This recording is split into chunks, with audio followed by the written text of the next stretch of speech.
Hey everyone, मेरा नाम है सोनम कुमारी और मैं आप सभी का स्वागत करती हूँ आज के इस सेशन में। तो आज हम लोग क्या पढ़ने वाले हैं। आज का जो टॉपिक होगा वह क्या होगा आपका अर्थ क्रस्ट, और हम लोग रॉक सिस्टम के बारे में पढ़ेंगे, यानी जो हमारी चट्टानें होती है। आपको बता दें कि हमारे पृथ्वी पर 3 तरह की चट्टानें पाई जाती है। एक आपका आग्नेय चट्टान होता है, दूसरा आपका अवसादी चट्टान होता है, तीसरा आपका रूपांतरित चट्टान होता है। तो ये तीनों चट्टानें बहुत ज्यादा इंपॉर्टेंट होता है।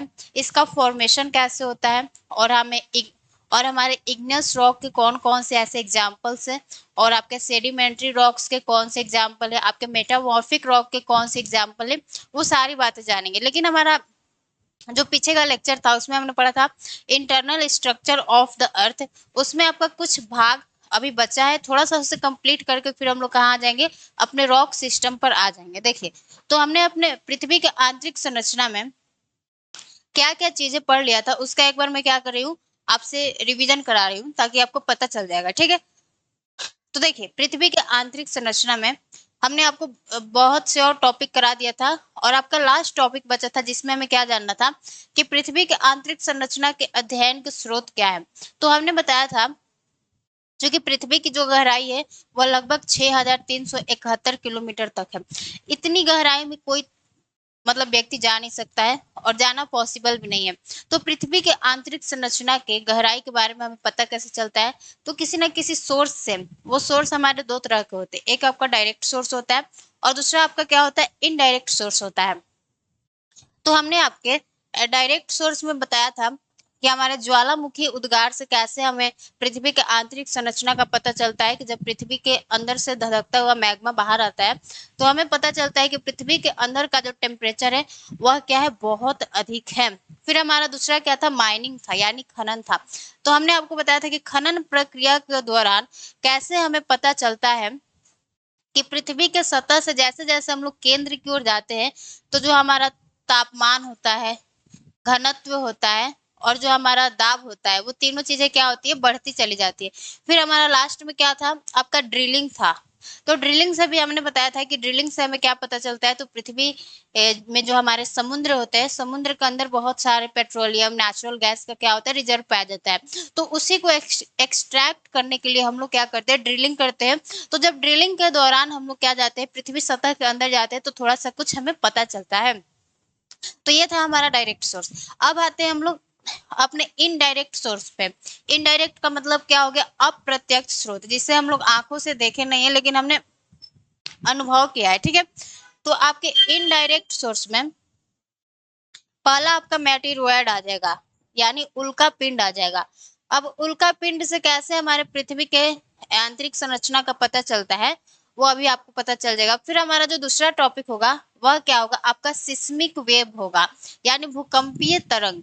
भूकंपीय तरंग से हमें कैसे पता चलता है अपने पृथ्वी के आंतरिक संरचना के बारे में, वो भी आपको पता चल जाएगा। ठीक है, तो देखिए, ये जो हमारा मेटेरॉयड होता है, यानी जो आपका उल्का पिंड होता है, यह एक तरह का आकाशीय पिंड होता है, यानी ठोस आकाशीय पिंड होता है, जो कि ग्रह का चक्कर क्या करता है, परवलयाकार पथ में लगाता है। और कभी कभी यह पृथ्वी के गुरुत्वाकर्षण के प्रभाव में आकर क्या होता है, पृथ्वी के एटमोस्फेयर में एंटर करता है।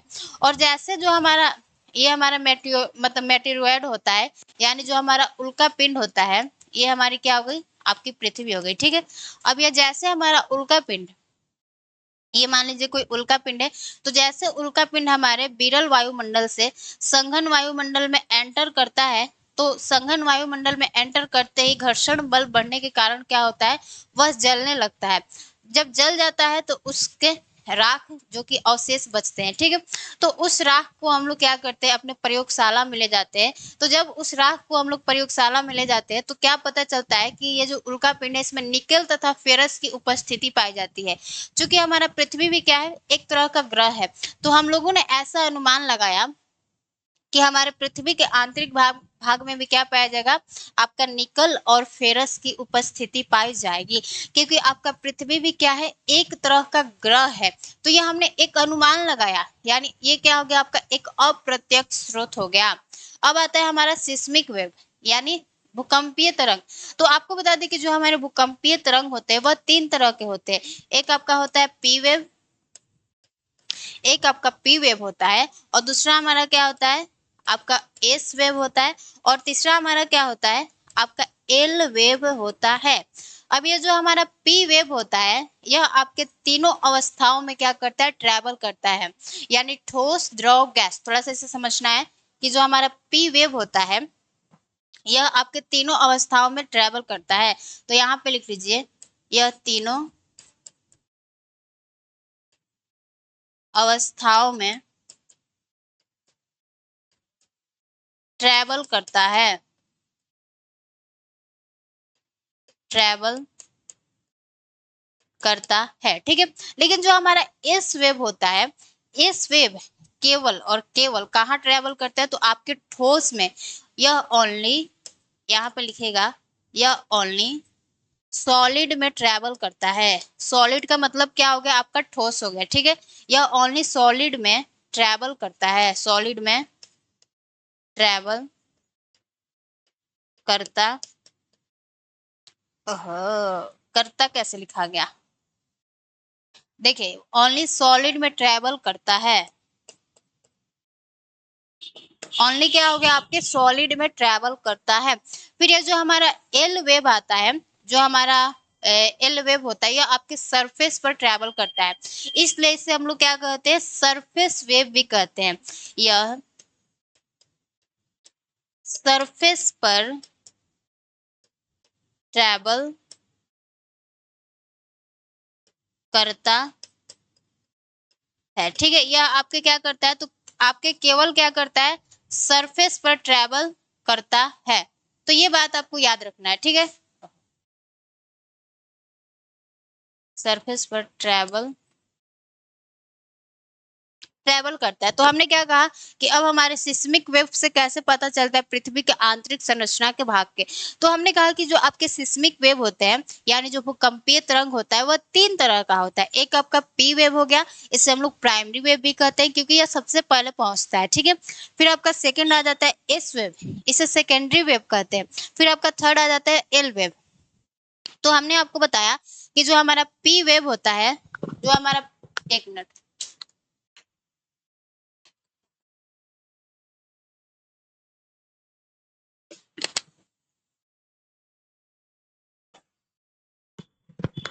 तो देखिए हमने क्या बताया कि जो हमारा पी वेव होता है, जो हमारा पी वेव होता है, केवल आपके कहाँ, मतलब तीनों अवस्थाओं में ट्रेवल करता है, आपका ठोस हो गया, द्रव हो गया, गैस हो गया। लेकिन जो हमारा एस वेव होता है, यह आपके केवल सॉलिड में ट्रेवल करता है, और जो हमारा एल वेव हो गया, केवल सरफेस पर ट्रैवल करता है, ठीक है। तो इससे हमें क्या पता चलता है, आपके पृथ्वी के आंतरिक भाग का, कि कौन सा भाग हमारा सॉलिड है, यानी क्रस्ट जो है हमारा सॉलिड होगा कि लिक्विड होगा, वह कैसे पता चलेगा, तो इन पी और एस और एल वेव तरंगों के माध्यम से। तो देखिए यहाँ पर उसका हम पिक्चर बना चुके हैं। तो देखिए अब ये हमारा, अपने पृथ्वी के आंतरिक भाग को बहुत अच्छे से पढ़ा होगा पहले लेक्चर में, ठीक है। तो ये हमारा ऊपर वाला क्रस्ट वाला भाग हो गया, ये बीच वाला हमारा मेंटल वाला भाग हो गया, और सबसे नीचे हमारा कोर वाला पार्ट होता है, यानी जो हमारा पृथ्वी का आंतरिक भाग होता है, वो आपके तीन लेयर से मिलकर बना होता है, क्रस्ट, मेंटल, कोर। तो अब हमें पता कैसे चलता है कि ये जो क्रस्ट है वह हमारा सॉलिड होगा कि लिक्विड होगा। इसके लिए हमें कहाँ जाना होगा, तो अपने सिस्मिक वेव पर जाना होगा। अब जहां पर भी आपका एस वेव क्या होगा, ट्रैवल करेगा, वो चीज हमारा क्या होगा, सॉलिड होगा, क्योंकि जो हमारा एस वेव होता है केवल कहाँ ट्रैवल करता है, लिक्विड में ट्रैवल कर, सॉरी, सॉलिड में ट्रैवल करता है। तो देखिए ये जो हमारा क्रस्ट वाला पार्ट हो गया, यहाँ पे हम लोग क्या देख रहे हैं कि यहाँ पी वेव और एस वेव दोनों क्या है, प्रेजेंट है। तो अगर पी वेव पता, मतलब अगर केवल यहाँ पे पी वेव रहता तो ये तो पता चल जाता कि लिक्विड है कि सॉलिड है कि क्या है। लेकिन यहाँ पर एस वेव की उपस्थिति क्या पता चलता है, मतलब एस वेव की उपस्थिति यह बताता है कि जो हमारा क्रस्ट है वह क्या है, सॉलिड है। तो सबसे पहले जो आपका क्रस्ट है वह क्या होगा, आपका सॉलिड होगा। तो एस वेव की उपस्थिति हमारे क्रस्ट को क्या बताता है कि सॉलिड है। अब हम लोग आते हैं अपने मेंटल वाले पार्ट पे। तो जो आपका मेंटल वाला भाग है, यहाँ पे आपके पी और एस वेव दोनों क्या होते हैं, प्रेजेंट होते हैं, तो जिससे पता चलता है कि ये भी हमारा क्या है, सॉलिड है। लेकिन हमारे मेंटल के बीच वाले भाग में हम लोग क्या देखते हैं क्या देखते हैं कि जो मेंटल का बीच वाला भाग है, यहाँ पे जो एस वेव है थोड़ा सा क्या हो जाता है, वीक हो जाता है, कमजोर हो जाता है। क्यों? क्योंकि जो हमारे मेंटल का बीच वाला भाग होता है, हमने आपको बताया था कि अपर मेंटल और लोअर मेंटल के बीच के भाग का हम लोग एक क्षेत्र बोलते हैं, उसे स्थैनोस्फीयर करते हैं, जहां पर क्या होता है, मोल्टेन रॉक पाया जाता है। तो मोल्टेन रॉक का मतलब क्या हो गया कि यह सेमी सॉलिड हो गया। इस कारण यहाँ पे क्या होता है कि जो हमारा एस वेव होता है थोड़ा सा वीक हो जाता है। तो इससे हमें पता चलता है कि अगर यहाँ पे एस वेव है तो मेंटल के बीच वाले भाग में क्या है, सेमी सॉलिड हम लोग यहाँ पे देखते हैं। तो ये पता चल गया मैम, जो हमारा क्रस्ट होगा आपका सॉलिड होगा, जो हमारा मेंटल होगा वो भी सॉलिड होगा, लेकिन मेंटल के बीच वाला भाग जो है वह क्या होगा, सेमी सॉलिड होगा, क्योंकि वहां पे जो हमारा एस वेव है वह क्या है, अपसेंट तो नहीं बोलेंगे, थोड़ा सा वीक हो गया है। ठीक है, एस वेव का वीक होना यह दर्शाता है कि यह जो आपका बीच वाला भाग है क्या होगा, आपका सेमी सॉलिड होगा। अब आता है हमारा कोर वाला भाग। तो कोर वाले भाग में हम लोग क्या देखते हैं, क्या देखते हैं, चलो देखते हैं। तो देखो, कोर वाला जो ऊपर वाला भाग होता है, यानी कोर को भी हम लोग क्या करते हैं, दो भागों में डिवाइड करते हैं। एक आपका आउटर कोर होता है, ऊपर वाला आउटर कोर हो गया, नीचे वाला इनर कोर हो गया। तो हम लोग क्या देखते हैं, you can see that and absorb, आप क्या देख सकते हैं कि जो हमारा आउटर कोर है यहाँ पर ओनली पी वेव क्या है, प्रेजेंट है। तो यहाँ पे पी वेव खाली प्रेजेंट है और एस वेव क्या है, गायब हो गया, अब्सेंट हो गया। तो इससे क्या पता चलता है कि जो हमारा आउटर कोर है वह क्या होगा, लिक्विड स्टेट में पाया जाएगा। ये समझ में आ गया? ठीक है, अब आते हैं हम लोग अपने इनर कोर पे। तो इनर कोर में क्या होता है, हम लोग देखते हैं कि आपके इनर कोर में पी और एस वेव दोनों क्या है, प्रेजेंट है। एस वेव का उपस्थिति यहाँ पर बताता है कि जो हमारा इनर कोर होगा वह क्या होगा, सॉलिड होगा, क्योंकि जो हमारा एस वेव होता है केवल कहाँ ट्रेवल करता है, आपके सॉलिड वाले पार्ट में ही ट्रेवल करता है। तो इससे हमें क्या पता चलता है, हमने देखा कि हमारे सिस्मिक वेव से कैसे पता चलता है कि हमारे पृथ्वी के जो आंतरिक भाग है वह सॉलिड है कि लिक्विड है, लिक्विड है कि सॉलिड है। ठीक है, तो आपको पता चल गया क्रस्ट क्या है, सॉलिड है। क्यों? क्योंकि यहाँ पे पी एंड एस वेव दोनों क्या है, प्रेजेंट है। लेकिन हमारा मेंटल का ऊपर वाला भाग क्या है, सॉलिड है। लेकिन अगर इसके बीच वाले भाग को कहें तो वह क्या है, आपका सेमी सॉलिड है। क्यों? क्योंकि यहाँ पे आपका एस वेव क्या हो जाता है, वीक हो जाता है, यानी कमजोर हो जाता है। ठीक है, अब हम लोग कोर वाले पार्ट पे आते हैं। तो कोर को हमने दो भागों में बांटा था, आउटर कोर, इनर कोर। आपके आउटर कोर में हमने देखा कि पी वेव क्या है, केवल प्रेजेंट है, एस वेव यहाँ पे क्या है, अब्सेंट है, तो यह लिक्विड हो गया। और हम लोग इनर कोर में देखते हैं कि यहाँ पे पी और एस वेव दोनों क्या है, प्रेजेंट है, जिससे पता चलता है कि यह क्या होगा, आपका सॉलिड होगा। तो यही बस हमारा टॉपिक बचा था आपके पृथ्वी के आंतरिक संरचना के अध्ययन के स्रोत के बारे में। ठीक है, अब हमने आपको बताया था कि अब हमें थोड़ा सा क्रस्ट के बारे में जानकारी लेना है कि जो हमारा क्रस्ट होता है यह दो भागों में क्या होता है, विभाजित होता है। एक कॉन्टिनेंटल क्रस्ट, एक ओशियनिक क्रस्ट। जिस देखो यहाँ पे अब थोड़ा सा क्रस्ट पे आते हैं कि हमने आपको हेडिंग में क्या लिखा है, क्रस्ट लिखा है। तो थोड़ा सा क्रस्ट के बारे में जानकारी ले लेते हैं, नहीं तो बोलोगे आप मैम हमारे साथ धोखा हो गया। धोखा, आपने क्रस्ट लिखवाया तो है लेकिन आपने करवाया नहीं है। ठीक है, तो देखिए यहाँ पे आपको लिखना है क्रस्ट।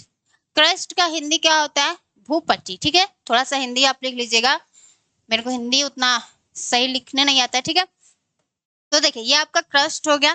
क्रस्ट को हमने कहा था कि यह क्रस्ट दो पार्ट्स में डिवाइड होता है। एक आपका कॉन्टिनेंटल क्रस्ट और दूसरा आपका ओशियनिक क्रस्ट होता है। ठीक है, तो यहाँ पे थोड़ा सा इसका हम लोग डायग्राम अपने हाथों से डायग्राम बनाएंगे और आपको चित्रकारी के माध्यम से क्या करेंगे, समझाएंगे।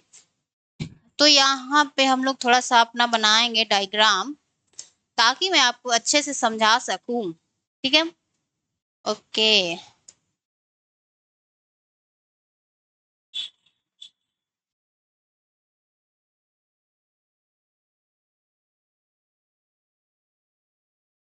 ये देखिए, तो ये जो हमने कहा कि ये वाला हमारा पूरा भाग क्या हो गया, आपका क्रस्ट हो गया।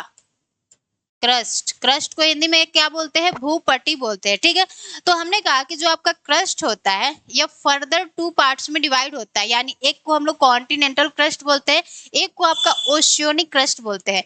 ये कॉन्टिनेंटल और ओशियनिक क्या होता है मैम, देखो जिस हम लोग सतह पे खड़ा है, यानी हम जहाँ पे खड़ा है ये हमारा पृथ्वी हो गया, लेकिन इस पृथ्वी पर हम लोग क्या देखते हैं कि कहीं पर क्या है, पहाड़ है, पर्वत है। जहां पर भी पहाड़ है, पर्वत है, मैदान है, उसको क्या बोलेंगे, कॉन्टिनेंटल क्रस्ट बोलेंगे। और जहां पे आपका समुंदर है, पानी है, झील है, नदियां है, उसको क्या बोलेंगे, ओशियोनिक क्रस्ट बोलेंगे। तो यहाँ पे आपको ये लिखना है मेरे साथ में कि ये आपका ऊपर वाला भाग क्या होगा, ये हो जाएगा आपका, हो जाएगा कॉन्टिनेंटल क्रस्ट, कॉन्टिनेंटल क्रस्ट, ठीक है। और ये वाला जो हमारा पार्ट हो गया, जहां पे हमें कहा क्या देखने को मिल रहा है, समुंदर यानी ओशियन देखने को मिल रहा है, उससे हम लोग क्या कहेंगे, ओशियोनिक क्रस्ट कहेंगे, ओशियोनिक क्रस्ट बोलेंगे। ये क्रस्ट क्रस्ट आपको समझ में तो आ रहा है ना, क्या हो रहा है क्रस्ट। देखिए, तो हमने क्या किया, क्रस्ट को दो भागों में बांट दिया, एक आपका कॉन्टिनेंटल क्रस्ट हो गया, दूसरा हमारा ओशियोनिक क्रस्ट हो गया। अब थोड़ा सा कॉन्टिनेंटल क्रस्ट और ओशियोनिक क्रस्ट के बारे में थोड़ा सा जानकारी ले लेना है। आपके एग्जाम में क्वेश्चन यहाँ से पूछेगा तो नहीं, लेकिन ये जो टॉपिक है बहुत सारे और टॉपिक में क्या होता है, काम आता है। देखिए, तो यहाँ पे लिखना है आपको कॉन्टिनेंटल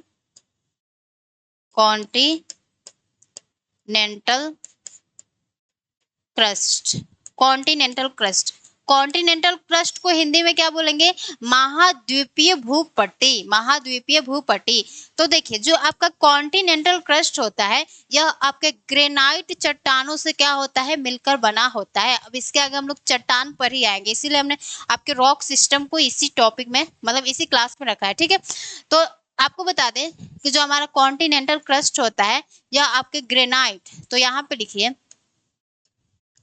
ग्रेनाइट रॉक से मिलकर बना होता है, से बना होता है, ठीक है, बना होता है।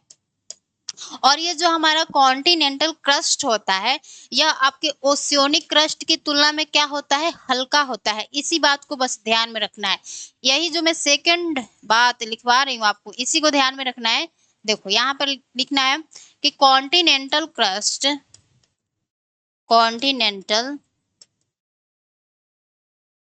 क्रस्ट ओशियोनिक क्रस्ट की तुलना में, क्रस्ट की तुलना में हल्का होता है, हल्का होता है। यानी जो हमारा कॉन्टिनेंटल क्रस्ट होता है, उसका जो वेट होता है कैसा होता है, लाइट होता है। लाइट मतलब हल्का होता है, ठीक है। क्यों, क्योंकि यह आपका ग्रेनाइट रॉक से मिलकर बना होता है। अब आते हैं थोड़ा सा हम लोग अपने ओशियोनिक क्रस्ट पे। आपका ओशियोनिक क्रस्ट क्या कहता है और उसकी क्या विशेषता है, ठीक है। तो देखिए, ओशियोनिक क्रस्ट, तो जो हमारा ओशियोनिक क्रस्ट होता है, जो कि हम लोग अपने इमेज में देख सकते हैं, ये हमारा क्या हो गया, ओशियोनिक क्रस्ट हो गया। ये हमारा क्या हो गया, कॉन्टिनेंटल क्रस्ट हो गया। तो देखिए, जो आपका ओशियोनिक क्रस्ट होता है, वह आपके बेसाल्ट रॉक से मिलकर बना होता है। और यही कारण है कि जो हमारे ओशियोनिक क्रस्ट होते हैं, वह कॉन्टिनेंटल क्रस्ट के तुलना में क्या होते हैं, भारी होते हैं, ठीक है। तो यहाँ पे आपको लिखना है कि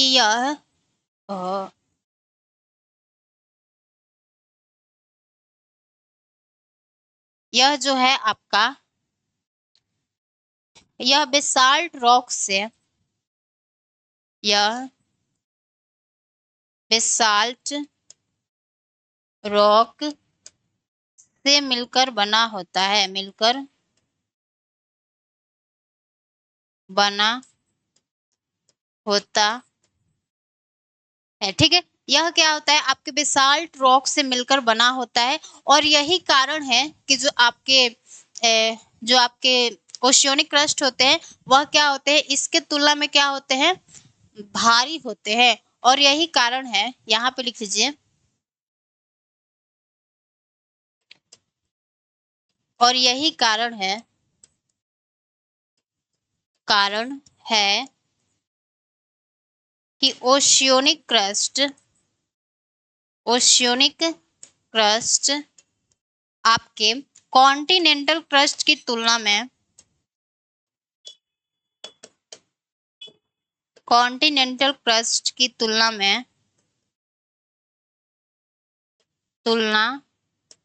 क्या होते हैं, आपके भारी होते हैं। कॉन्टिनेंटल क्रस्ट की तुलना में भारी होते हैं।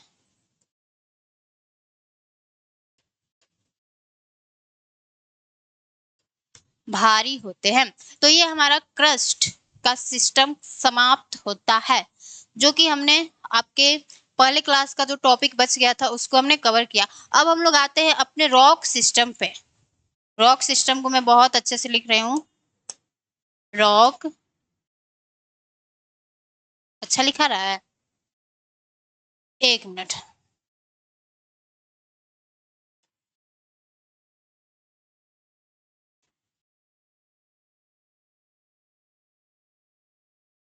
रॉक सिस्टम,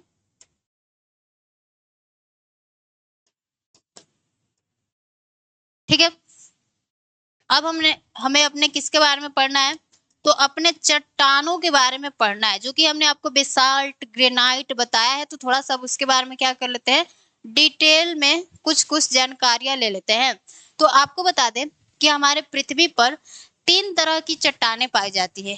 एक आपका होता है आग्नेय चट्टान, दूसरा होता है आपका अवसादी चट्टान, तीसरा होता है आपका कौन सा, रूपांतरित चट्टान, ठीक है। तो यहाँ पे लिखिएगा हमारे पृथ्वी सतह पर ज्यादा मोटा हो गया है, ठीक है। यहाँ पे आप लोग लिखिए पृथ्वी सतह पर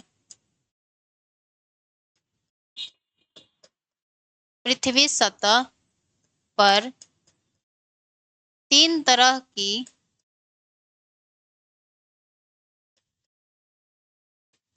चट्टानें पाई जाती हैं,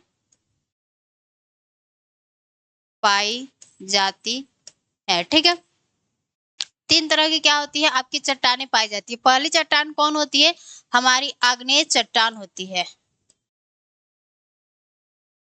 आग्नेय चट्टान, ठीक है। दूसरी चट्टान हमारी कौन सी हो जाती है, आपकी अवसादी चट्टान हो जाती है, अवसादी चट्टान हो जाती है, ठीक है। और हमारी तीसरी क्या हो जाती है, आपकी रूपांतरित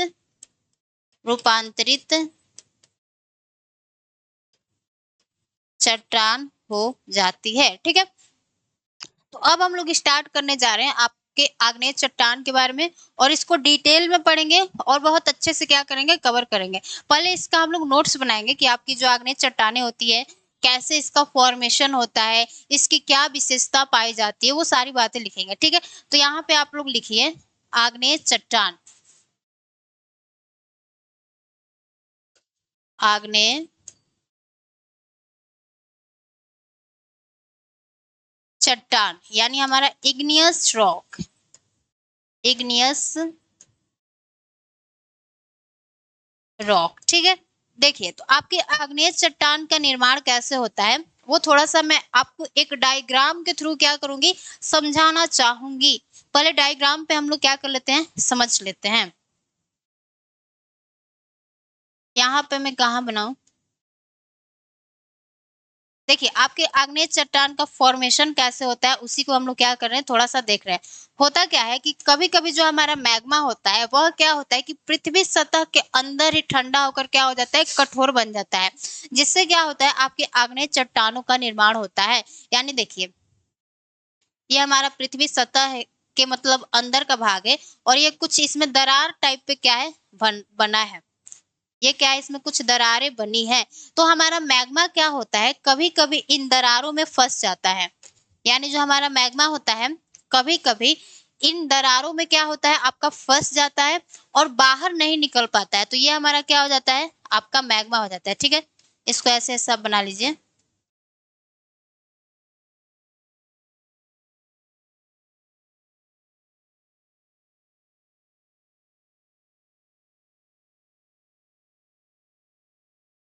देखिए, तो हमने क्या कहा कि कभी-कभी जो आपका मैग्मा होता है, वह हमारे पृथ्वी सतह के अंदर दरारों में क्या हो जाता है, फँस जाता है और यहीं पर यह ठंडा होकर क्या होता है, कठोर बन जाता है। जब यहीं पर ये ठंडा होकर कठोर बन जाता है, तो क्या करता है आपके आग्नेय चट्टान का निर्माण करता है। 1 मिनट।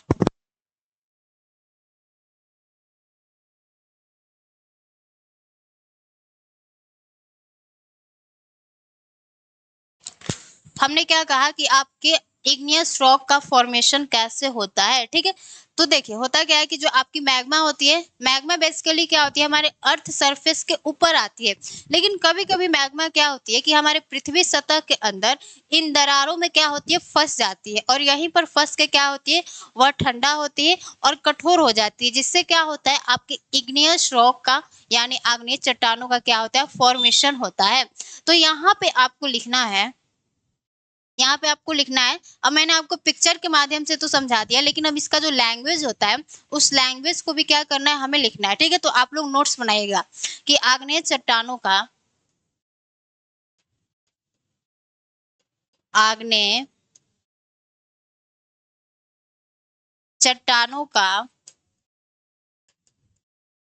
निर्माण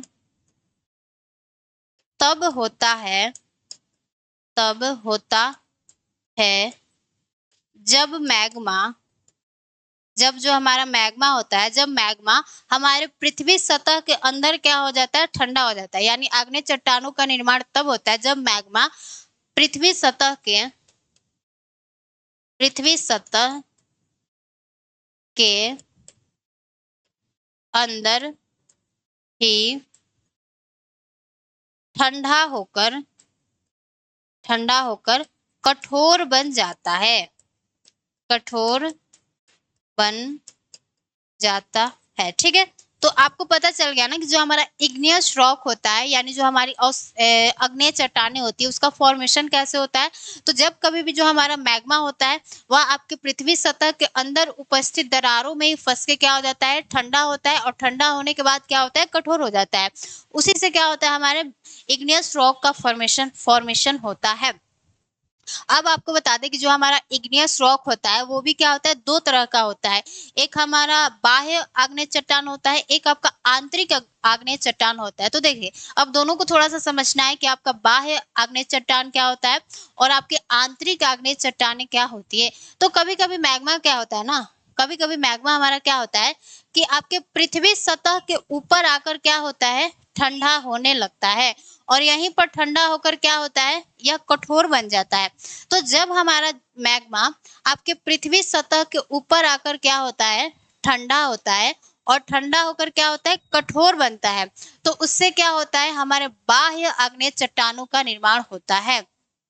तो ये आपको समझ में आ गया कि हमारी जो आग्नेय चट्टानें होती है, वो भी 2 तरह की होती है। एक आपका बाह्य आग्नेय चट्टान होता है और दूसरा आपका आंतरिक आग्नेय चट्टान होता है। बाह्य आग्नेय चट्टान किसे बोलते हैं, जब मैग्मा हमारे पृथ्वी सतह के ऊपर आकर ठंडा होता है और कठोर हो जाता है, उससे हम लोग क्या कहते हैं, बाह्य आग्नेय चट्टान कहते हैं। लेकिन जब मैग्मा हमारे पृथ्वी सतह के अंदर ही ठंडा होकर कठोर होता है, उससे क्या कहते हैं, आंतरिक आग्नेय चट्टान कहते हैं। तो जो भी बातें हमने लिखवाया, अब उसे लैंग्वेज में क्या कर लेते हैं, लिख लेते हैं, ठीक है। तो यहाँ पे लिखिए,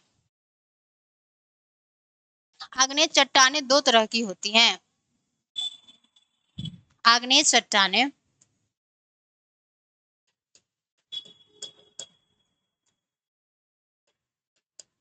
आग्नेय चट्टानें 2 तरह की होती है, ठीक है। यानी जो हमारा इग्नियस रॉक होता है, वो भी कितने तरह का होता है, 2 तरह का होता है। एक आपका हो जाता है कौन सा, तो हमारा बाह्य आग्नेय चट्टान, बाह्य आग्नेय चट्टान और हमारा दूसरा क्या हो जाता है, आपका आंतरिक आग्नेय चट्टान, आंतरिक आग्नेय चट्टान, ठीक है। तो यहीं पे आप लोग लिख लीजिए कि जब हमारा मैग्मा क्या होता है, पृथ्वी सतह के ऊपर आकर ठंडा होता है, उससे क्या कहते हैं, बाह्य आग्नेय चट्टान कहते हैं। तो यहाँ पे आप लोग लिख लीजिए, यहीं पे आपका डाउट क्या हो जाएगा, क्लियर हो जाएगा। कहीं पर भी डाउट को नहीं रखना है। तो यहाँ पे लिखिए, जब मैग्मा हमारे पृथ्वी सतह के ऊपर आकर ठंडा होता है तब क्या होता है, आपके बाह्य आग्नेय चट्टान का निर्माण होता है। जब मैग्मा पृथ्वी सतह के ऊपर आकर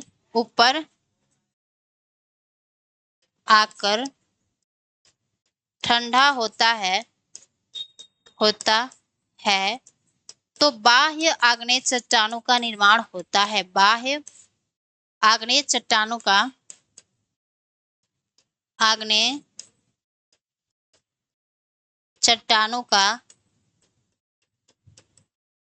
निर्माण होता है। ठीक है, निर्माण होता है। तो ये आपको बात क्लियर हो गया। एग्जाम्पल में हम लोग क्या लेते हैं, आपका एग्जाम्पल में ग्रेनाइट हो जाएगा। एग्जाम्पल में क्या हो जाएगा आपका ग्रेनाइट। अब आपसे कोई पूछेगा, सॉरी ग्रेनाइट नहीं होगा, क्या होगा हमारा, बेसाल्ट होगा। सॉरी यहाँ पे क्या हो जाएगा हमारा, बेसाल्ट रॉक हो जाएगा। बेसाल्ट रॉक, जो हमारा बेसाल्ट रॉक होता है वह क्या होता है, आपके बाह्य आग्नेय चट्टान का उदाहरण होता है। अब आते हैं हम लोग अपने आंतरिक आग्नेय चट्टानों पर।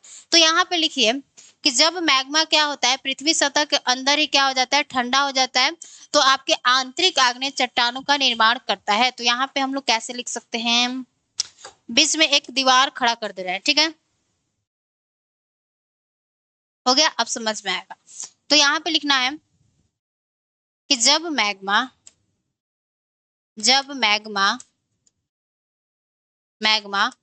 पृथ्वी सतह के अंदर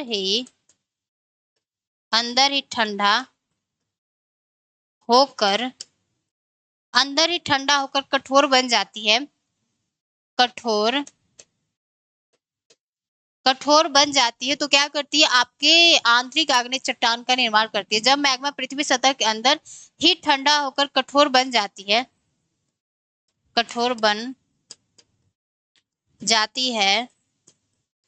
तो आंतरिक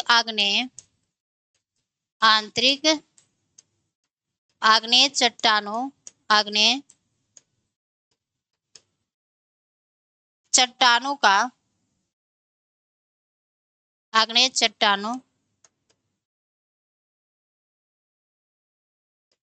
का निर्माण करती है। ठीक है, निर्माण करती है।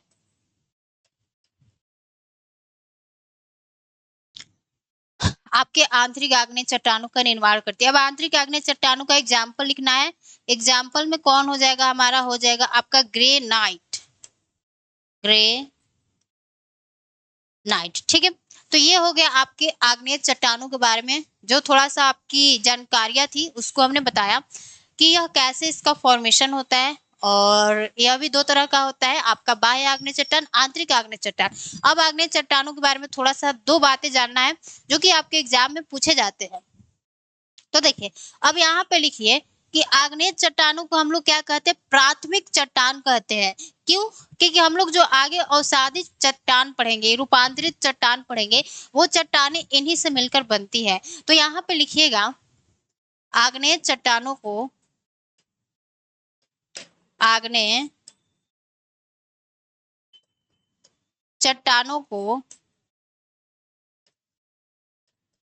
प्राथमिक चट्टान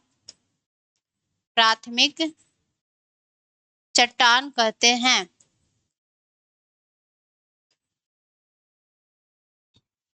ठीक है, ये बात आपको बहुत अच्छे से याद रखना है, आपके एग्जाम में क्वेश्चन यहाँ से पूछे जाते हैं।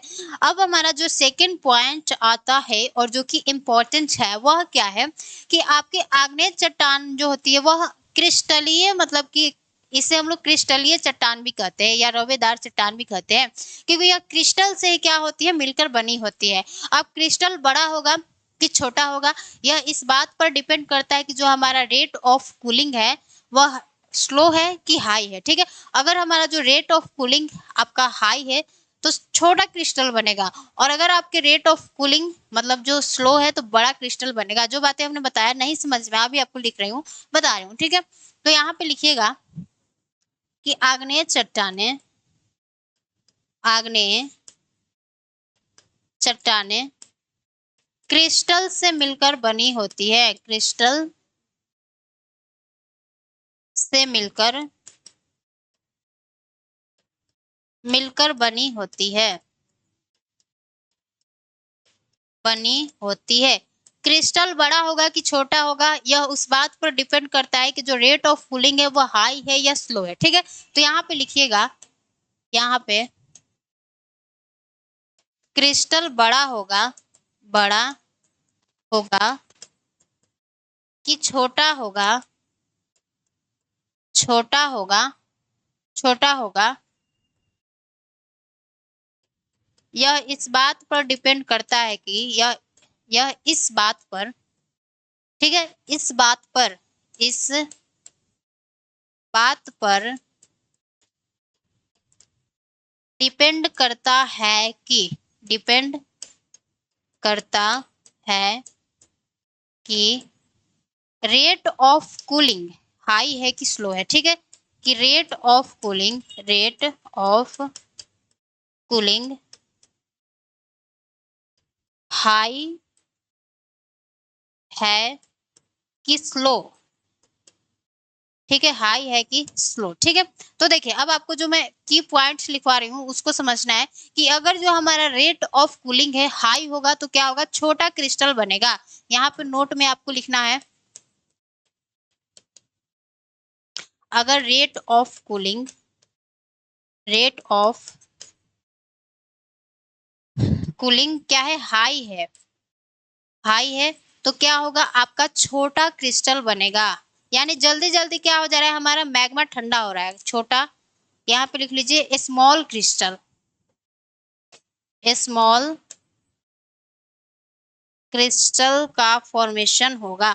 और अगर हमारा जो रेट ऑफ कूलिंग क्या है, स्लो है, तो वहां पे क्या बनेगा, आपका लार्ज क्रिस्टल बनेगा, यानी बड़ा क्रिस्टल बनेगा, ठीक है। तो यहाँ पे लिखिए रेट ऑफ कूलिंग,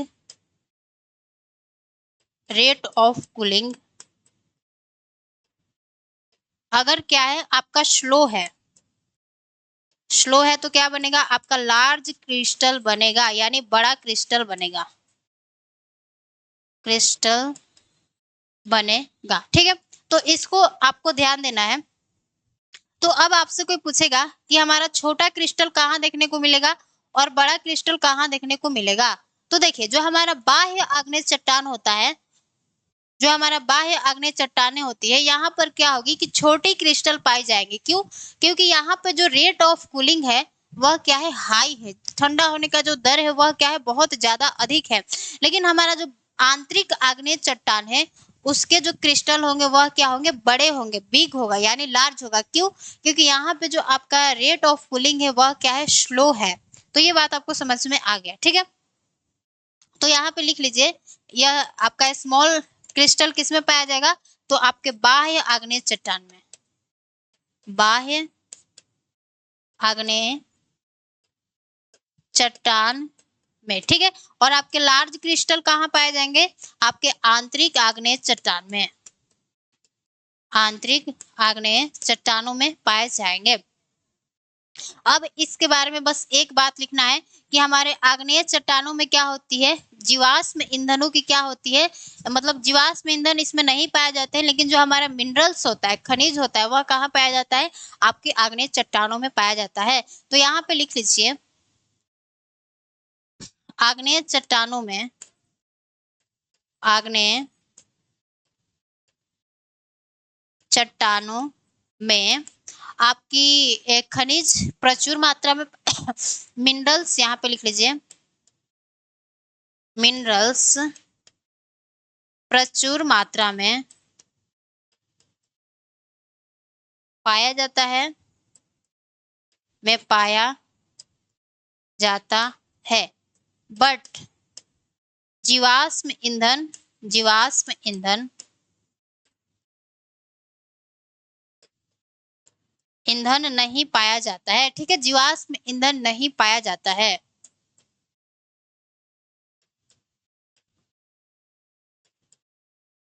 नहीं पाया जाता है।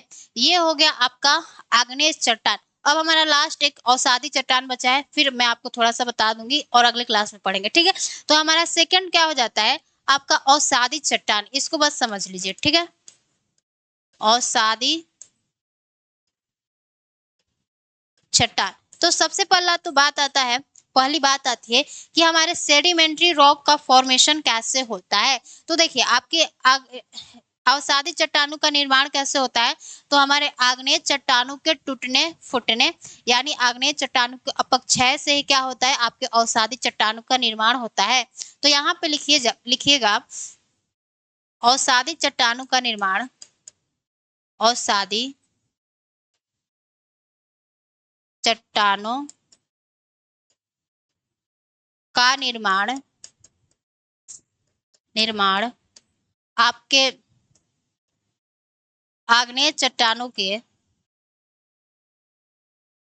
आग्नेय चट्टानों के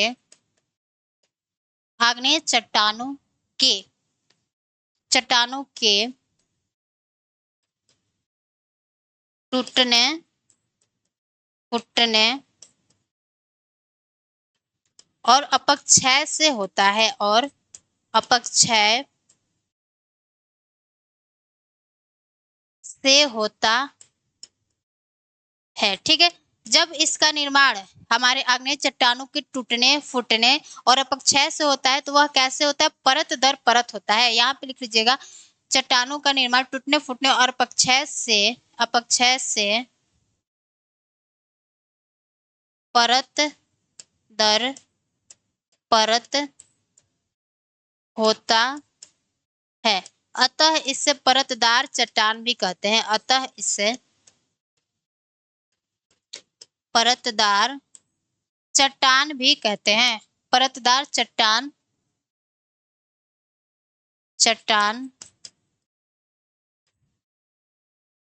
भी कहते हैं। ठीक है, तो अब आपको थोड़ा सा इसको इमेज पे समझ लेना है कि हमारे अवसादी चट्टानों का जो फॉर्मेशन है वह कैसे होता है। ठीक है, तो देखिए यहाँ पर आपका क्या हो जाता है, एक हमारा कोई माउंटेन हो जाता है। ठीक है, माउंटेन हो जाता है, और यहाँ पे ये हमारी हो गई कुछ ऐसे हमने स्ट्रक्चर बनाया। ठीक है, तो देखिए अब यहाँ से हमारी क्या निकलती है, रिवर्स निकलती है, यानी पहाड़ों से क्या निकलती है, आपकी नदियां निकलती है। तो जब यहाँ से नदियां निकलती है तो बीच में इसको क्या मिल गया, आपको आग्नेय चट्टान मिल गया, आग्नेय चट्टान मिल गया। ठीक है, तो जब हमारी रिवर्स क्या होंगी, यहाँ से गुजरेंगी तो इन आग्नेय चट्टानों को क्या करेगी, तोड़ेगी फोड़ेगी और इसका अपक्षय करेगी, और जाके कहीं पर क्या करेगी, इसे इकट्ठा कर देगी, यानी इसका डिपोजिशन करते जाएगी। यह लेयर बाय लेयर क्या होगा, इसका डिपोजिशन होते जाएगा, और जिससे क्या हो जाएगा, एक दिन आपके सेडिमेंट्री रॉक का क्या हो जाएगा, फॉर्मेशन हो जाएगा। ये जो लेयर एक बन गया, यही आपका क्या हो जाएगा, सेडिमेंट्री रॉक बन जाएगा। और इसका फॉर्मेशन कैसे हुआ, तो हमारे लेयर बाय लेयर होता है, कहाँ पे, तो नदी घाटियों में। ये हमारा क्या हो जाता है, आपका सेडिमेंट्री रॉक हो जाता है, आपका सेडिमेंट्री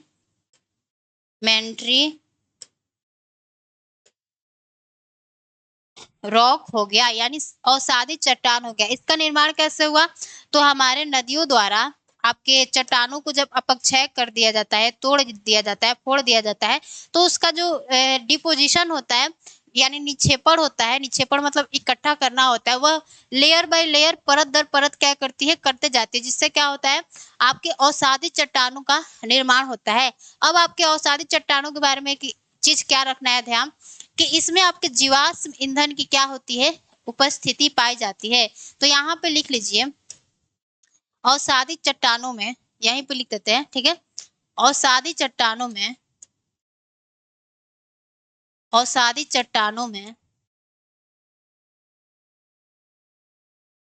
जीवाश्म ईंधन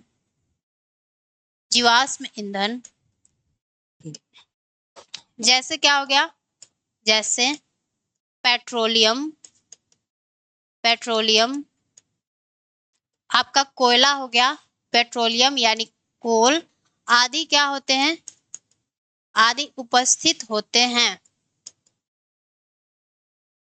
उपस्थित होते हैं। अब आपसे पूछेगा एग्जाम में क्वेश्चन कि जो हमारे जीवाश्म ईंधन होते हैं वह किन चट्टानों में पाया जाता है, आग्नेय में पाया जाता है कि अवसादी में पाया जाता है कि रूपांतरित में पाया जाता है। तो आपका आंसर क्या होना चाहिए, आपके अवसादी चट्टानों में क्या होते हैं, जीवाश्म ईंधन की उपस्थिति होती है, जैसे पेट्रोलियम, कोयला आदि की। ठीक है, तो ये चट्टान जो है इसको यहीं तक रखते हैं, और जो हमारा अगला वीडियो होगा उसमें हम लोग रूपांतरित चट्टान को पढ़ेंगे, और फिर आगे जो हमारा टॉपिक होगा वह क्या होगा, आपका वोल्केनिक इरप्शन होगा। तो आज के लिए इतना ही रखते हैं, और उम्मीद करते हैं कि ये जो सेशन है आपको समझ में आया होगा, ज़्यादा टफ भी नहीं है और चीज़ें समझने वाली है, कैसे फॉर्मेशन होता है, क्या क्या चीज़ें। ठीक है, तो आज के लिए बस इतना ही रखते हैं, तब तक के लिए सभी को जय हिंद, नमस्ते।